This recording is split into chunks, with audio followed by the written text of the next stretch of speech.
هذه أمتكم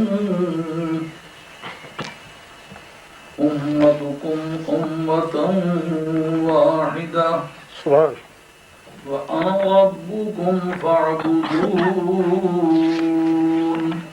وتقطعوا أمرهم بينهم كل إلينا راجعون فمن يعمل من الصالحات وهو مؤمن فلا كفران لسعيه وإنا له كاتبون وحرام على قرية أهلكناها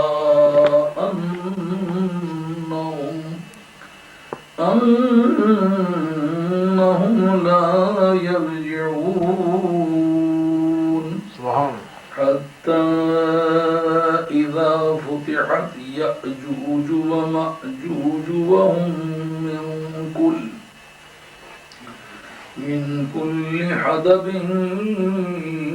ينسلون واقترب الوعد الحق فإذا هي شاخصة أبصار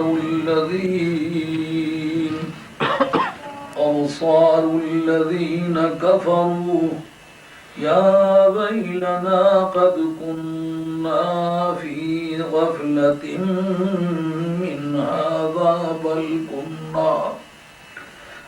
كنا ظالمين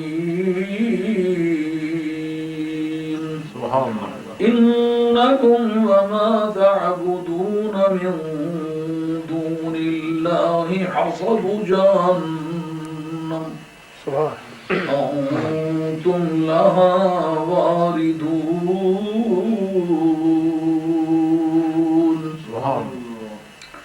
لو كان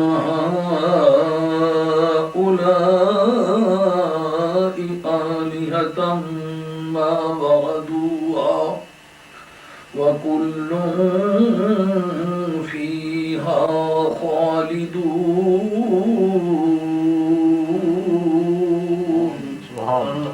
لهم فيها زفير وهم فيها لا يسمعون إن الذين سبقت لهم منا الحسنى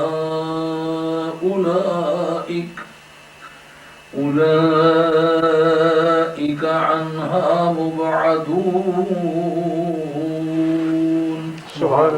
لا يسمعون حسيسها وهم فيما اشتهت أنفسهم خالدون